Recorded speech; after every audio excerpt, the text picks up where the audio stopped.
Welcome to Unlock, where we dig deep into the hidden potential of people, things, and systems that shaped our world. I'm your host, and today we're unlocking something extraordinary. Imagine a city of 1 million people, bustling markets, dense neighborhoods, endless human activity. Now imagine that city producing almost no waste. No overflowing landfills, no rivers choked with sewage, no mountains of discarded clothing. Sound impossible? It's not. It existed. 300 years ago, in a place called Edo, the city we now know as Tokyo. In the 18th century, Edo was the largest city on Earth, and it operated as a nearly perfect circular economy. Everything was reused, recycled, regenerated. What we today call sustainability was to the people of Edo simply the way life worked.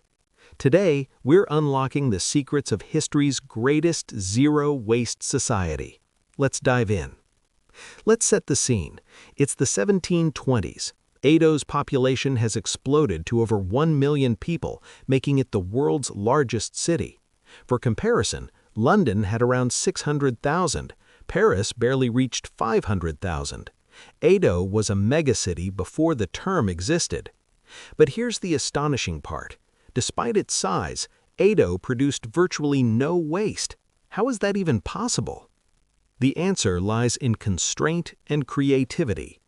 Edo was built on marshland, isolated by Japan's Sakoku policy, a near-total ban on foreign trade. Resources were scarce. Everything had to count. And so, out of necessity, the people of Edo built an economy where nothing was wasted, not a scrap of fabric, not a drop of water, not even human excrement.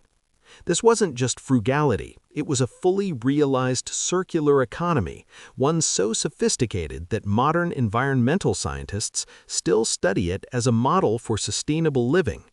Edo's system was SDGs before the Sustainable Development Goals were even conceived. The city had over 1,000 businesses dedicated entirely to recycling and refurbishing, and at the heart of this system was a cultural philosophy, motenai, a sense of profound regret at wasting anything of value. Let's start with clothing. In Edo, a single kimono could have many lives.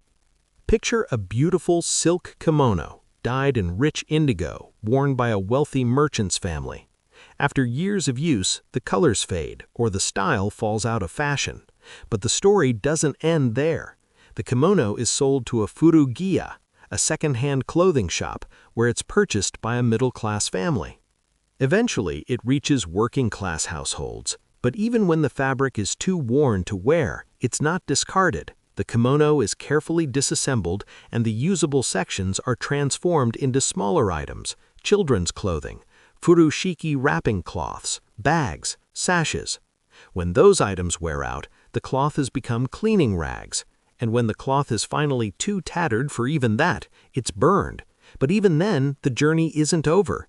The ash is collected and sold to farmers as fertilizer. One kimono, multiple generations, dozens of uses, zero waste. This wasn't charity or altruism. It was a thriving industry. Furugiya merchants were so successful that clothing theft became a problem. People would steal garments just to sell them secondhand. The demand for used textiles was that high. Now let's talk about something most modern cities try to hide: human waste. In Edo, human excrement wasn't a problem, it was a commodity. It was called shimogoe, literally fertilizer from the lower body, and it was so valuable that farmers from surrounding villages would pay urban households for it. Why? Because shimogoe was the most effective organic fertilizer available. Vegetables grown with it were larger, healthier, and more nutritious. And here's where it gets interesting. Not all shimogoe was equal. Wealthier households, whose diets included more fish and protein, produced nitrogen-rich waste. That waste was worth more.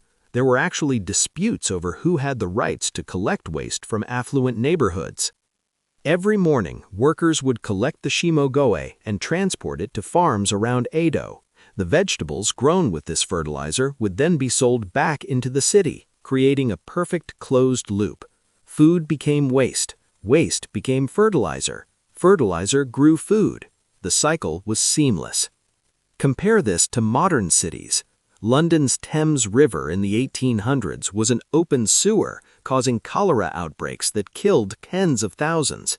Today, we spend billions on sewage treatment plants and still struggle with water pollution.